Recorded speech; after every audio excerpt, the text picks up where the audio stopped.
Assalamualaikum warahmatullahi taala wabarakatuh. Waalaikumsalam. Malam ini saya kedatangan tamu sangat spesial sekali. Namanya Bung Wira Natakusuma. Nandang Wirakusuma. Nandang Wirakusuma nama lengkapnya. Pengacara, aktivis, dan apa? Nanti juga tahu. dan beliau baru keluar dari rumah sakit. Assalamualaikum Kang Damang. Waalaikumsalam warahmatullahi wabarakatuh. Siap. Saya panggilnya Bung Nandang aja. Beliau ini senior saya, gitu. Jadi memang kegiatan sehari-harinya berkantor di Jakarta dengan kawan-kawan pengacara. Nah Bu, tapi sebelum itu memang beliau ini, Bung Nandang ini dulunya aktivis. Tapi beliau asli orang Cibaliung. Jadi Bung, sebelum panjang lebar ke dunia pengacara, saya ingin Anda bercerita tentang bagaimana perjuangan Anda dulu waktu jadi aktivis. Zaman dulu ya. Oke, terima kasih Bung Jana. Saya panggilnya apa nih? Bebas. Bung Jana, jangan Bung Jono ya. Asal jangan Bung aja. Oke, memang saya ketika masuk di kecebur di di teman-teman aktivis zaman dulu di era sebelum 98 ya sebetulnya saya. Saya memang dulu ngincer, kuliah itu dulu mau kuliah ke Bandung, ke Jakarta atau ke Jogja dulu. Karena saya orang kampung ya, orang yang sangat sederhana ya, gitu apa adanya, ente sugi lah. Saya pilih Jakarta. Kenapa pilih Jakarta? Karena menurut saya Bandung itu terlalu kuat ininya, godaannya, pancingannya itu luar biasa. Maksudnya godaan dalam bidang apa nih? Kita akan nanti di sana bergaya, ya terus? kan? Ini pikiran saya dulu ya. Oh. Pikiran saya terus mode kan, Bandung kota mode, ya kan? Oh, berarti kan di sana begini-begini pikiran saya. Jogja juga begitu. Nah, saya pilih Jakarta. Jakarta tuh keras, ibu kota keras. Nah, saya pilih yang itu. Dan sebetulnya saya lulus SMA 92. Nah, saya ke Jakarta. Sebelum lulus pun saya ijazah belum dipegang, saya ke Jakarta. Ijazah walaupun sampai saat ini belum pegang juga sih, dititip di kampus. Saya minta fotokopinya aja. Saya ke Jakarta, saya ikut saudara.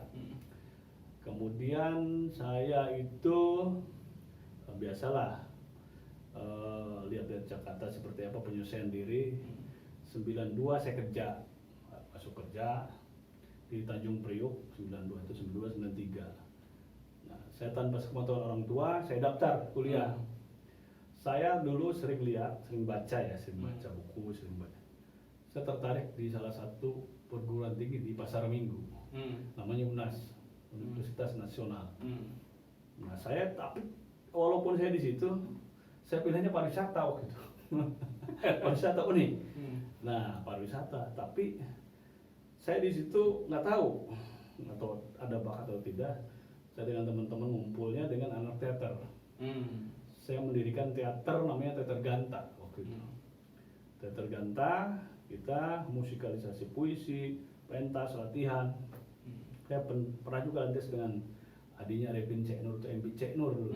Nah, di teater kecil saya latihan terus pentas. Ada beberapa bintang teater juga dulu itu siapa tuh ya? Adalah beberapa.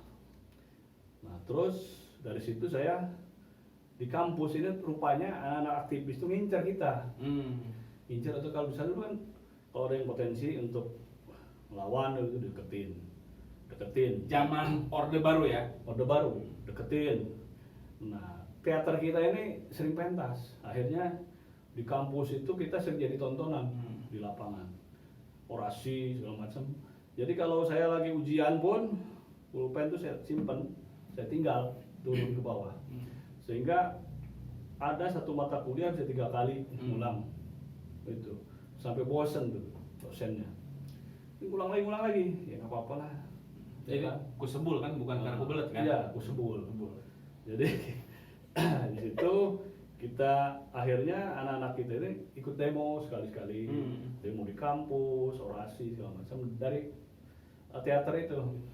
Berarti proses kesenian ini, teater ini sering dijadikan propaganda oleh teman-teman yang memang fokus Ya. melawan rejim pada waktu itu.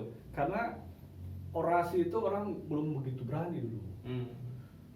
Reformasi gini lah itu loh belum. Tiba-tiba Belum. besok hilang. Awal-awal itu belum. Tapi kita nyiasatinnya pakai puisi. Saya aja sering kalau lagi demo di mana aja, demo tuh belum pernah banyak. 30 orang, 25 orang udah bagus. Spanduk dari DPR di mana demo tuh pakai puisi. Misalkan ada puisi siapa tuh?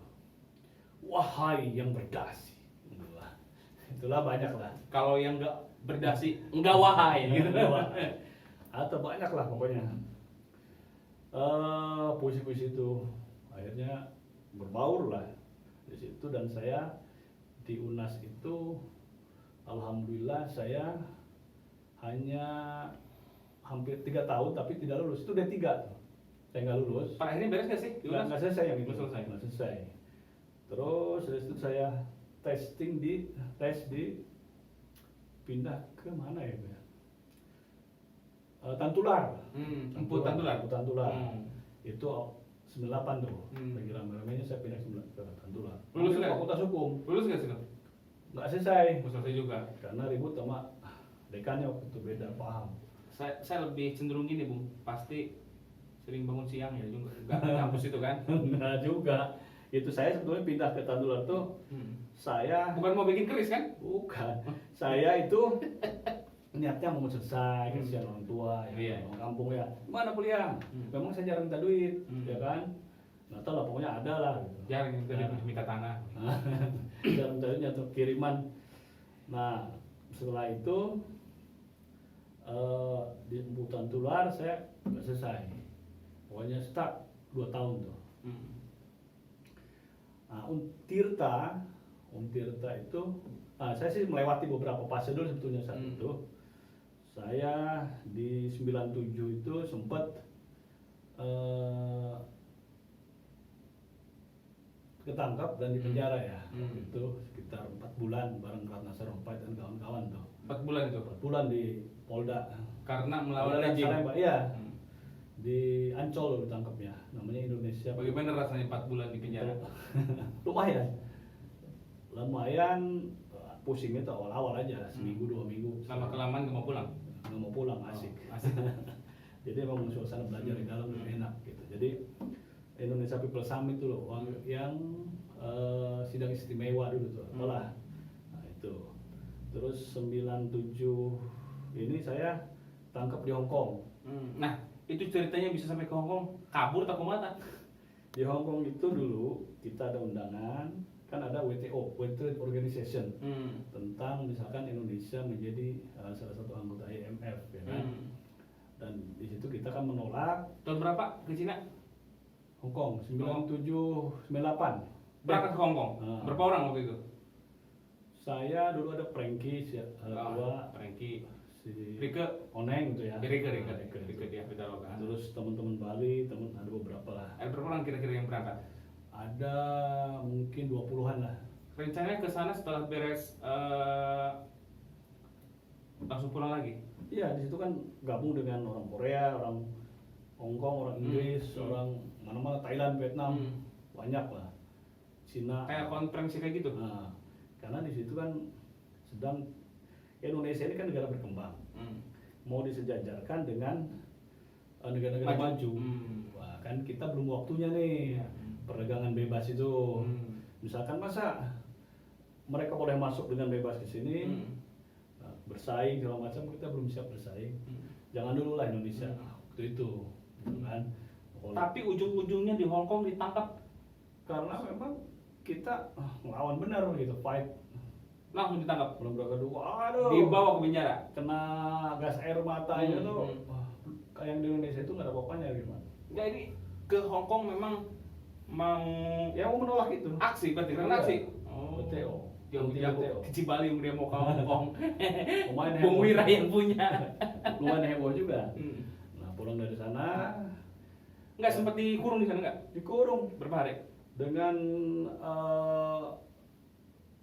cuaca waktu itu 14 derajat Celcius, tiris, Iris. 5 jaket, selimut.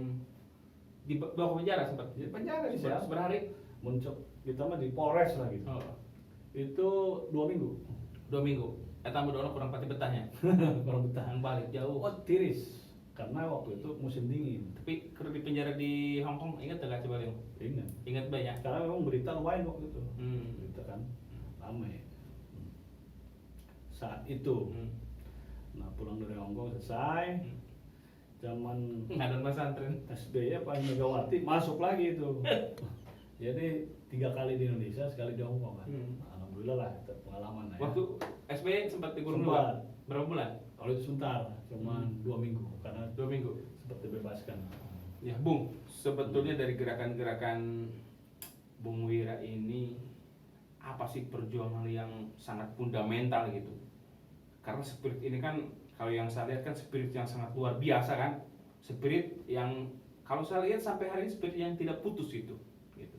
Apakah melihat Indonesia saat ini sama kayak dulu misalnya masih banyak yang perlu diluruskan atau dikritisi atau disuarakan? Apakah spirit Bung Wira dari dulu sampai sekarang masih konsisten seperti dulu atau memang sudah berubah atau gimana tuh? Kalau lain dulu nih sekarang ya. Hmm. Dulu itu kita punya namanya Commonwealth, ya kan, musuh bersama, ya kan, musuh bersama yang namanya itu Orde Baru gitu kan. Soeharto gitu kan, dia sudah berkuasa sampai 32 tahun, ya kan, sehingga semua itu kita ikuti prosesnya kan, prosesnya rapat aja 2-3 orang, intelnya udah 10 di luar, ya kan. Demo aja kita misalkan 30, polisinya udah 500, ya kan. Padahal itu waktu itu tidak ada yang ngasih tahu. Kita tidak meminta pemberitahuan ke Polres, kemana, nggak ada. Tapi mereka udah tahu duluan. Karena dulu itu di dalam teman-teman kita juga disusupkan intel-intel kan, mahasiswa apa. Nah, dulu seperti itu, ketidakadilan segala macam. Nah, sekarang itu memang rasa itu masih. Saya itu kan dulu ketika habis 98 saya waktu itu kan ramai tuh saling aku waktu itu. Gua kelompok ini ya kan, yang mahasiswa ini kan, ada Porko atau segala macam ramai. Nah, saya mengajak beberapa orang dari UI, dari Pancasila, dari anak-anak Aceh waktu itu, advokasi petani. Nah, hati saya ke petani itu turun, nah, sehingga agak keluar loh. Nah, tapi ngajak mahasiswa.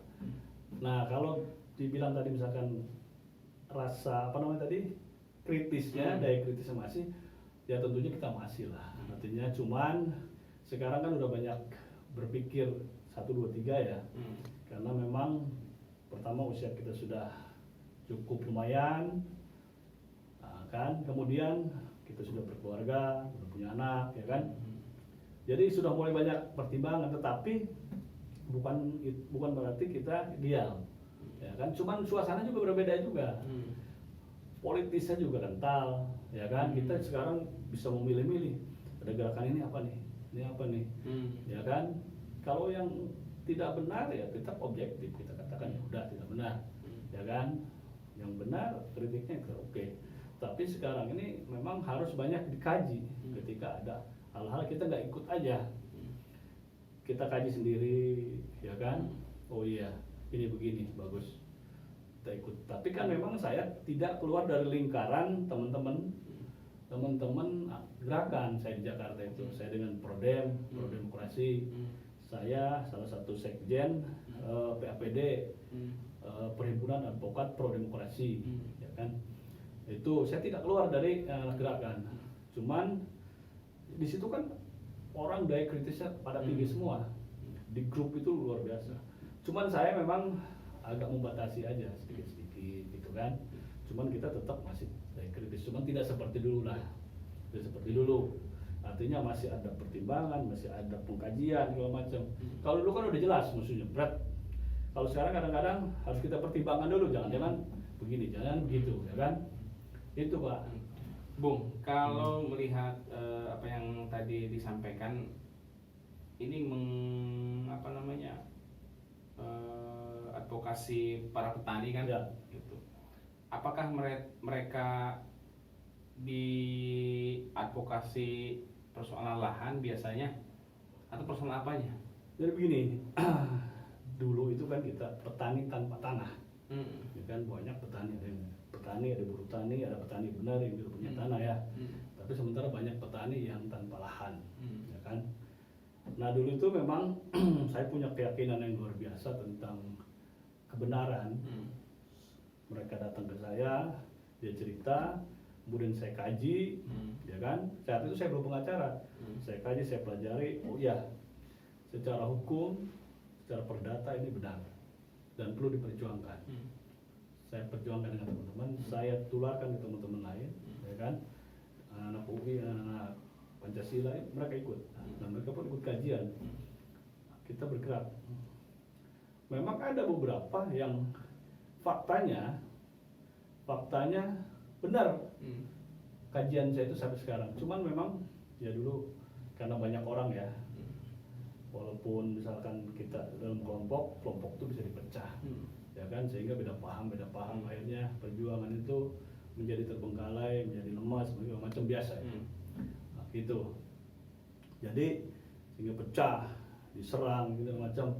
Tetapi saat itu memang ya saya nggak mau membuka cerita nih, nanti aja lah, karena yang ini ya takut missing ya. Tapi artinya bahwa saya punya rasa kebenaran yang memang saya yakini tentang itu.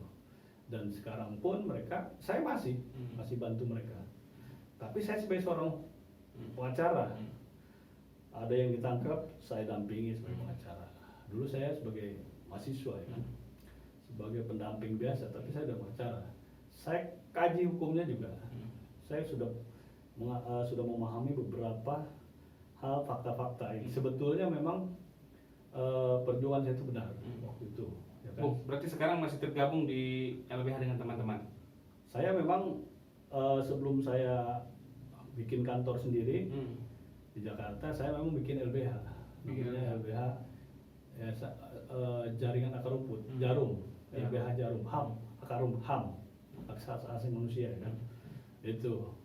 Dan kita memang kadang-kadang ya memang gratis, kadang dikasih beras apa biasa aja buat ganti suplemen. Tapi enggak sampai kasih beras, tapi yang sawana gitu untuk Kan gak ada lahannya. Beras apa biasa aja itu. Artinya bahwa bagi saya, kita kan menjadi pengacara adalah panggilan. Udah janji saya. Ya kan, saya kuliah di hukum, saya harus jadi pengacara. Harus bisa membela mereka dengan profesi saya. Ya kan?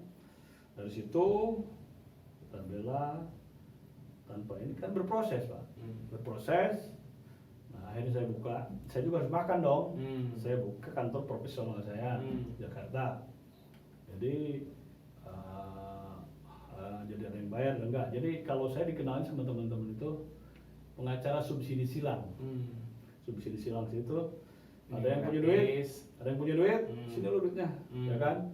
Nanti ada yang nggak punya duit, nah kita bantu. Tapi dia juga nggak boleh gratis juga, ya kan? Kalau mau gratis LBH, tapi minimal dia membantu saya untuk menolong dia, ya kan? Misalkan masa sih beli baterai, gitu, nggak gede kan? Bung, biasanya sana kasus apa saja tuh yang ditangani? Yang di mana? Yang profesi jadi pengacara ini. Oh, profesional. Kasus apa aja yang ditangani? Walaupun saya di profesional, karena saya dulu memang dikenal juga siapa aja kita bela, karena itu kewajiban ya. Pengacara itu kayak dokter, sakit segala macam harus kita bela. Itu kan udah ada sumpahnya. Tidak boleh menolak dalam tanda kutip, ya kan. Saya memang macam-macam, ada kasus tanah. Dulu perceraian, saya udah mulai berkurang kalau perceraiannya. Udah dikasih teman kadang-kadang kalau perceraian. Gue pusing. Terus kira rumah tangga batur. Terus ya kasus biasa, macam-macam lah ada. Terakhir ini saya lagi ngurusin ada tentang investasi emas 60M kan. 60 M itu bisa 60 M. Gede itu berarti bagian nanti. Selain- WSI nanti kalau sudah ya, ada memang. pencairan ya. Itu investasi Hmm. gitu kan, bukan bodong tapi ya kayak bodong lah sebetulnya. Nah, memang lagi di Polda Metro. Terus ada beberapa saya memang karena terakhir ini berteman dekat dengan beberapa artis ya kan, ada beberapa artis yang dengan saya belain, saya bantu ya kan, dan memang saya agak ke segmen situ nanti segmennya, wah bukan, tapi yang itu nggak saya tinggalin segmen itu karena di Jakarta harus punya segmentasi. Iya. Betul. Segmentasi. Saya dulu tentang hak cipta misalkan. Ini kan bagaimana misalkan memperjuangkan sebenarnya apa hak cipta ya kan. Minum dulu kita. Iya.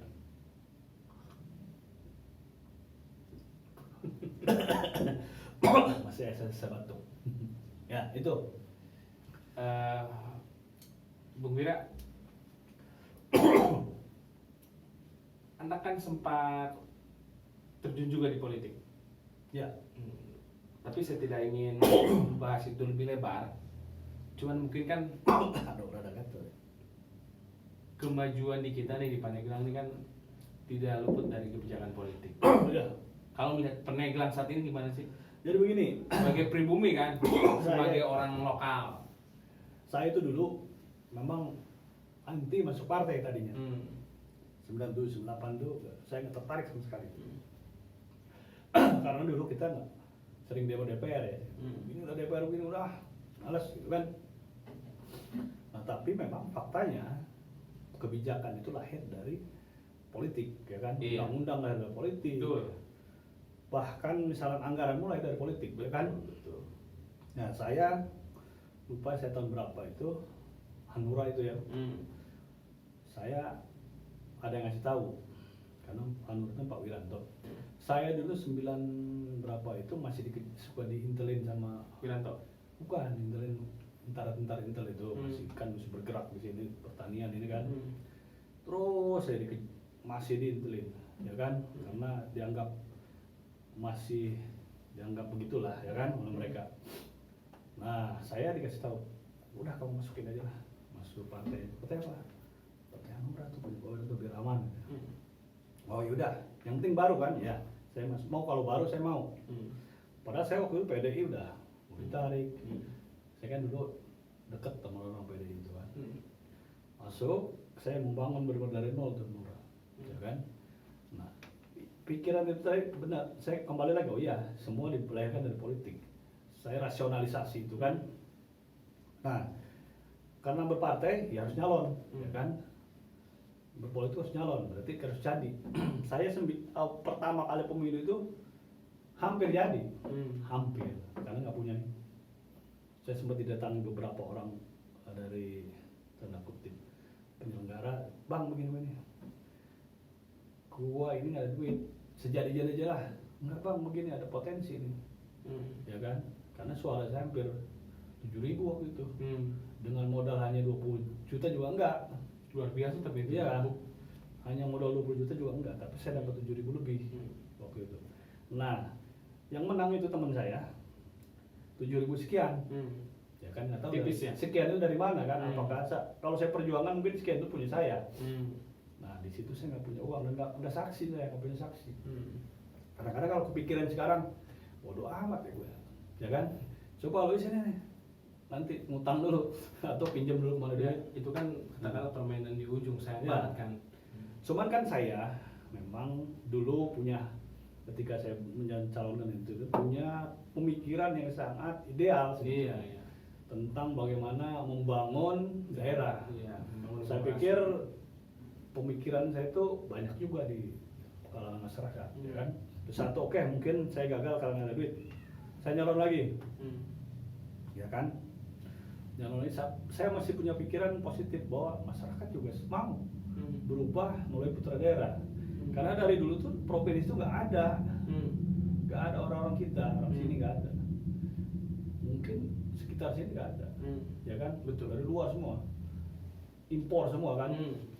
Sehingga saya bilang mungkin kenapa anggaran nggak banyak yang meleset gitu ke sini. Karena kan anggaran dan program ya kan Iya. sebetulnya.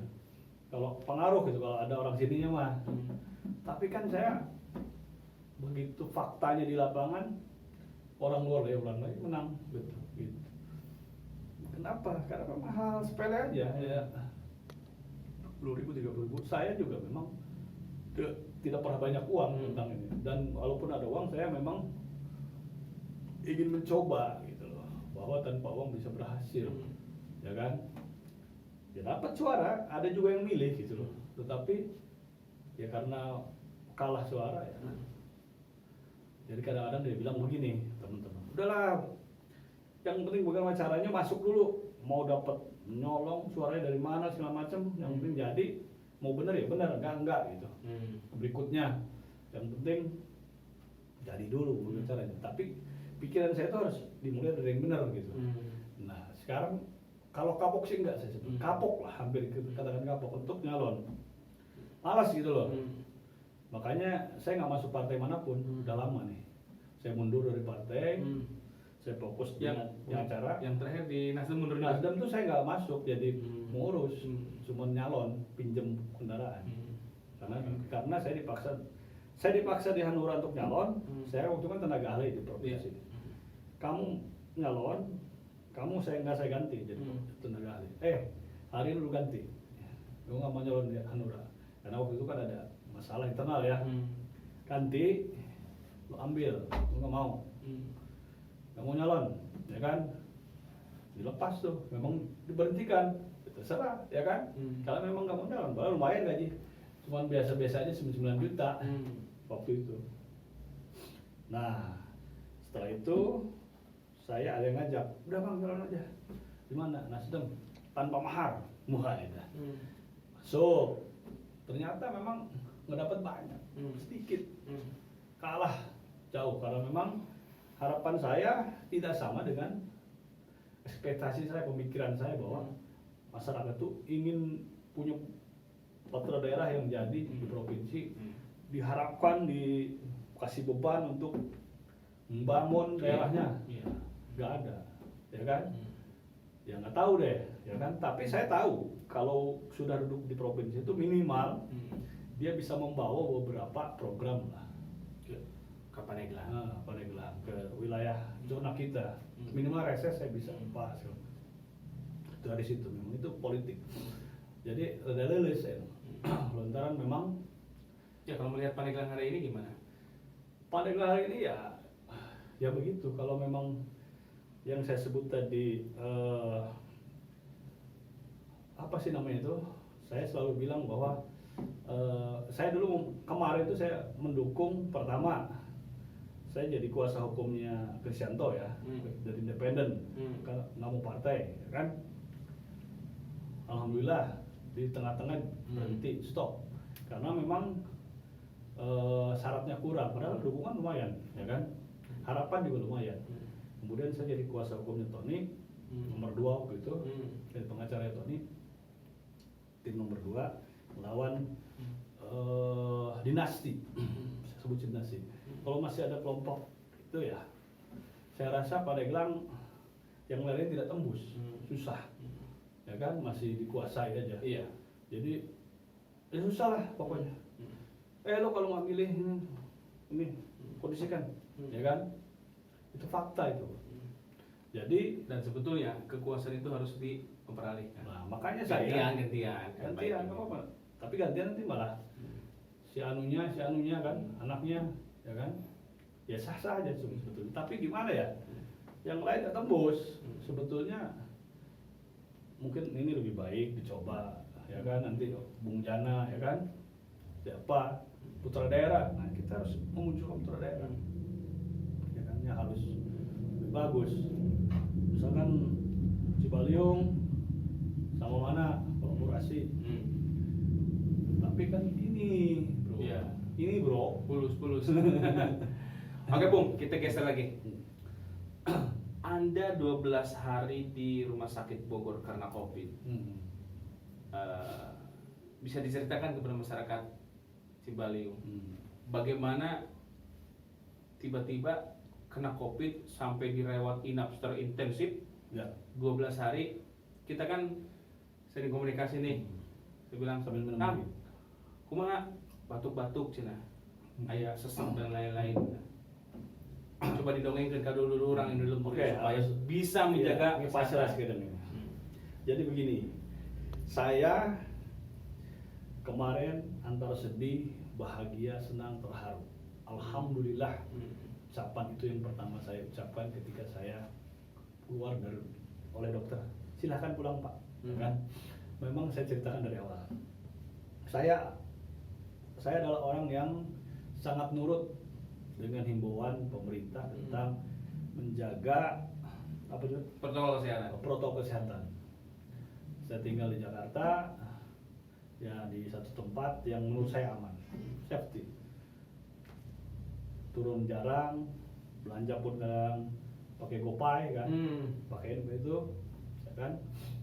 Saya nurut, nggak pernah lepas masker. Nah, sekarang pun saya bawa kan ini karena lagi ngobrol kurang jelas ya. Gitu. Jadi saya mendengar ibunya anak saya setelah tes positif. Kan anak dengan ibu sangat dekat ya. Akhirnya saya jemput anak saya. Sini anak saya. Dia masuk Wisma Atlet. Ibunya anak saya. Karantina. Karantina. 9 hari. Nah, selama 9 hari ini di 1 2 3 4 5 ke 7 anak saya menunjukkan gejala Apa itu gejalanya? panas, batuk, meriang, pilek. Waduh, saya bilang kena nih anak saya. Nah, saya bukannya tidak menyadari dari awal bahwa dia akan kena terus pindah ke saya, bukan. Tapi mau siapa lagi anak saya yang urus? Kan pasti harus saya dengan resiko itu. Namanya anak kan masih kecil, pasti saya urus semuanya. Saya urus sendirian. Nah, 7 hari selesai tuh habis. Dia turun, saya minum obat atau segala macam. Dia juga pakai air uap gitu kan. Sembuh. Ibunya udah 8 hari tuh. Saya tiba-tiba meriang, panas, demam, batuk, semua pegal. Saya kena juga nih kayaknya, ya kan? Akhirnya saya telepon ibunya, anak, dia udah keluar tuh 9 hari, dijemput, ya kan? Jemput, mereka ada yang menyarankan ke pulau aja deh, di pulau Seribu tuh. Anak saya dengan ibunya dengan temenin seminggu 20 hari. Waduh, sehat, alhamdulillah. Saya ke 9 hari itu terus meriang, panas. Saya ada yang tahu teman, karena kan saya kadang-kadang suka gatel ya kan, di medsos. Anak teman saya tahu, udahlah, lu jangan main-main katanya, ya kan? Ini COVID apa namanya? Delta apa? Nah, tidak, kalau sendiri bahaya, harus di rumah sakit. Saya udah daftarkan tuh di Wisma Atlet, nomor urut 23 dari 35. Telepon saya, gimana Pak? Ya udah siap katanya. Wisma Atlet, tapi ini masih nunggu kabar, belum juga. Nah, teman saya kan pusing. Udah dia telepon ke Bogor, ada kenalannya salah satu direktur rumah sakit kan. Di sini kosong, ada tempat. Langsung nggak pakai 119 ambulan tuh, langsung sewa aja langsung. Berangkat ke Bogor. Alhamdulillah Bogor itu agak sepi. Masuk GD, KTP, terus kakak masuk. Disuntik, dikasih buat infusan tuh, langsung naik kamar kan. Luar biasa memang saya dirawat itu sangat lebih baik daripada di rumah. Kalau menurut saya, pagi, siang, sore kita dicek semuanya, suhu badan, tensi, gula darah, terus semuanya. Dan memang itu ruangan, kalau bednya itu ada 8, kasurnya itu ada 8, tapi waktu saya masuk itu dia cuma ada 1 orang waktu itu. Saya masuk langsung berdua sama saya. Selang beberapa menit baru datang tuh. Nambah sampai 6. Jadi saya itu hanya saat itu kenapa saya sangat memberi tahu kepada yang lain-lain bahwa tolong dijaga kesehatan. Karena penyakit penyerta itu yang luar biasa, ya kan? Betul. Penyakit penyerta. Saya melihat di samping saya nih, dia punya sesak, punya paru-paru, punya jantung. Itu luar biasa perjuangannya. Pakai apa? Ventilator itu kan, pakai oksigen. Tapi Bung Wira juga merasa sesak. Emang udah keras di sini. Saya ada sakit-sakit aja. Sakit tadi ya. Meriang ada lagi, batuk ada lagi. Tapi nggak terlalu parah yang Badan awal. panas nggak panas? Ada panas. Gerak badannya hangat juga lah ya. Hangat ya. Nah saya di ronsen memang ada putih-putih Pak. Hmm. Putih-putih. Jadi uap apalah nggak ngerti saya kan. Hmm. Saya awal-awal nggak lihat, ya kan. Ketika sudah lulus baru saya lihat. Oh iya, ijazahnya ada itunya. Jadi saya banyak pelajaran melihat tiba-tiba ada yang datang dengan berbagai macam keluhannya. Nah cuman saya selalu diingetin oleh teman, paksakan makan, tidur, vitamin. Apapun itu saya makan. Saya memang ada beberapa hari saya diserang mual, apa namanya mual ya? Ini nih apa namanya ini? Lambung. Jadi lambung, makanya dikasih obat lambung. Nah hari kedua, ketiga saya udah di bus 24 jam. Terus saya pakai oksigen yang biasa. Enak lancar tuh. Terus cuman memang pelajarannya itu adalah melihat bagaimana saya lebih alhamdulillah daripada mereka yang sebelah kiri kanan saya. Ada yang nawarin, Pak mau pindah nggak ruangan? Di sini kan begini. Terus ada satu dokter, dia bilang, Pak di sini lebih bagus. Kenapa? Karena Bapak bisa belajar tentang bagaimana orang-orang itu lebih beruntung Bapak daripada mereka, ya kan? Dan bisa bagaimana cara melihat proses itu.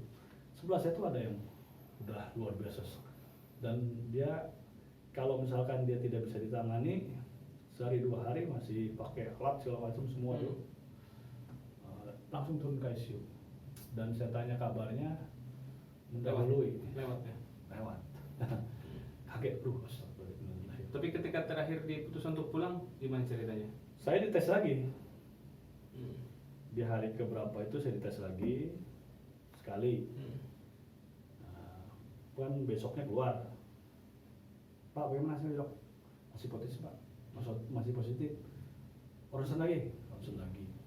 Di tanggal 25 itu saya ronsen lagi, di swab lagi, swabnya negatif, ronsennya udah bagus, gitu. Udah putih-putih udah mau habis, ya kan? Tunggu tanggal 25, 26 saya tanggal berapa saya pulang ya? Senin kalau nggak saya pulang. Senin saya pulang. Silahkan Pak pulang Pak. Oh, ya. Cuma kan saya sendiri di situ. Cuma untung ada teman. Ponakan saya memang ada yang di Bogor, cuman dia masih belum dewasa ya. Ada kawan-kawan saya memang ada jaringan organisasi itu, alhamdulillah bantu. Ya, cuma tanda tangan, dianggap keluarga lah, kakak dan KTP kasih pulang. Pulang ya? Pulang. Saya sewa Grab pulang sendiri. Langsung ke Cibaliung ke hutan. Belum, saya standby dulu di apartemen tuh di tempat saya. Tidur 3 hari 4 hari. 4 hari begitu lihat postingan anak saya tuh, waduh, kok bisa kampung. Pertama di laut lihat. Betah saya, harus amat ya. Beres itu, pas di Cibaliung lihat postingan, gak betah saya, langsung sewa Grab pulang aja berangkat langsung. Terus ini masuk ke hutan, main-main di hutan kan? Main dulu lah, cuci otak dulu lah. Cuci otak dan hati. Alhamdulillah, saya diberikan kesehatan, Amin. ya kan? Nah, saya memang berpesan. Dulu saya selalu bercerita ke teman-teman dan selalu marah kepada orang yang menyepelekan COVID. Dan dia berpikir terlalu tinggi. ini konspirasi ini segala macam, ya kan? Saya bilang itu terlalu tinggi pikiran kita ke sana, walaupun bisa benar bisa enggak, ya kan? Sekarang faktanya penyakit itu ada, ya kan? Betul. Kiri kanan sekarang tuh saya hampir tiap hari teman-teman dekat saya pada beberapa Jakarta. Betul. Kemarin ada 2 pengacara meninggal, hakim, terus teman aktivis, kan sedih itu ya. Berarti memang ada. Nah, di Kudus dan di Pati itu kan acuh katanya. Udah nggak mau lah, saya mau pakai masker. Ternyata sekarang paling banyak, paling banyak. Nah di Jakarta dulu, ya kan, ramai di Jakarta itu kan dulu semester kedua itu atau ke-1 di trotoar di depan-depan dipukul sama Satpol PP, stop segala macam, dijaga, masker, ramai. Saya kalau jalan ke gang-gang itu biasa nggak ada yang pakai masker, ya kan? Tapi sekarang mereka yang jadi berita, banyak orang tuh dari, mohon maaf ya, di gang-gang, dari pendudukan padat Yang kena ya. yang kena, itu loh, yang mengacuhkan prokes itu. Jadi menurut saya daripada kita mikirin ini konspirasi ini dibikin penyakit pula ini segala macam, mendingan kita udahlah, kita lawan penyakitnya aja, ya kan? Kita lawan penyakitnya aja, kita cuci tangan, kita cuci, kalau saya disarankan cuci hidung 4 kali sekali, pakai 4 kali 1 hari. Pakai, kalau saya pakai air garam begini. Pakai garam? Emang suruhnya begitu? Ya. Suruh pakai garam? Nggak tahu pas saya tes asin waktu di rumah sakit itu ya, mungkin pakai garam ya. Semprot pakai spet itu kan, pakai suntik, terus keluar hitam tuh. Jadi kayak ini aja, misalnya dia menghirup song-song, kalau song-song, nalpot, terus kan hidung kan. Nah, begini, ya mungkin sama aja. Jadi harus dicuci. Kita makan, kalau yang umat Islam kan 5 waktu juga suka dicuci ya. Gitu. Tapi kan lebih bagus kita lebih ini lagi. Jadi saya sih berpesan, udahlah kita nggak usah pikir kemana-mana. Yang penting jaga keluarga kita, diri kita, ya kan, supaya tidak kena. Aduh, saya sudah pengalaman lah. Bagaimana was-wasnya memikirkan anak kita, walaupun ibunya misalkan ya, kita nggak terlalu mikirin gitu. Walaupun kita pikir kasihan juga ya kan, tapi anak kita, apalagi misalkan orang tua kita, ya kan, adik kita. Mohon maaf ini ya, ada beberapa sekarang sehari sekeluarga ada Meninggal ya? Iya, ada yang tetangga. Itu tuh kalau di gang-gang Jakarta sekarang banyak bendera kuning pak. Ngeri ya? Merebel. Merebel. Kalau di sini mah bendera kuning yang calon, hijau, ya kan? Itu mah kuning semua. Ya Allah, ya kan? Nah saya baca di medsos ini banyak pak teman-teman saya, kan sedih pak. Jadi kita hanya bisa, karena kita sudah berpengalaman, alumni, saya berbagi sama teman. Saya selalu kasih tahu. Begitu ada teman yang ini begini, memang kita jangan terlalu berlebihan menyikapi ini, tetapi wajar manusia itu khawatir, takut, wajar. Dan memang nggak boleh panik gitu, nggak boleh. Tapi bukan tidak disarankan tidak boleh panik memang. Tapi kita lebih disarankan lagi menjaga prokes, itu aja. Udahlah, ini segala macam nggak ada salahnya lah, begitu kan? Gitu. Nggak ada salahnya kok. Jangan sampai ini kan bergerak terus, ya kan? Pandeglang jangan bangga juga dengan misalkan tidak di lockdown, betul. Rangkas di lockdown segala macam. Jangan-jangan nanti walau alam ya, tiba-tiba ini beres yang di lockdown, tiba-tiba pindah ke Pandeglang kan? Betul. Takutnya begitu kalau kita tidak waspada. Dulu Aceh mereka santai. Sekarang Aceh banyak. Baik. Aceh termasuk juga daerah yang di lockdown juga. Apa namanya? Pembatasan. Gitu. Istilahnya bukan lockdown, pembatasan. Jadi itu menurut saya pengalaman, tetapi saya juga dikasih pengalaman yang lain. Hikmah lain lah tentang itu, ya kan? Hikmah yang lain yang kita bisa berpikir ulang, ya kan? Kita bisa, ini sampai sekarang ini masih kita masih lah hanet-hanet dalam rangka ya ada hikmah lain yang perlu diceritakan dengan hal diri kita gitu. Positif lah pokoknya. Nah, Oke, Bung Wira, terima kasih.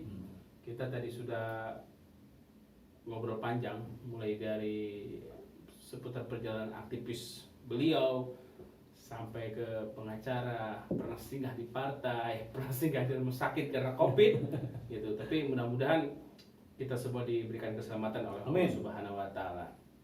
Oke, sahabat rakyat biasa, mungkin dalam kesempatan ini cukup dulu. Nanti kita bisa nyambung ngobrol-ngobrol lagi. Oke. Terima kasih. luar biasa ini, saya senang sudah diundang, terima kasih. Terutama saya bisa berbagi tentang mari menjaga diri kita dan keluarga kita. Jadi saya di Facebook itu saya bilang saya minggir bukan berarti saya kalah, tapi saya sedang membangun kekuatan untuk melawan elu, hei COVID. Ya kan? Jadi Oke. harus menang kita. Oke, terima kasih teman-teman yang sudah setia menonton channel Rakyat Biasa. Insya Allah kita akan ketemu lagi di lain kesempatan. Assalamualaikum warahmatullahi wabarakatuh. Waalaikumsalam Kang. warahmatullahi wabarakatuh.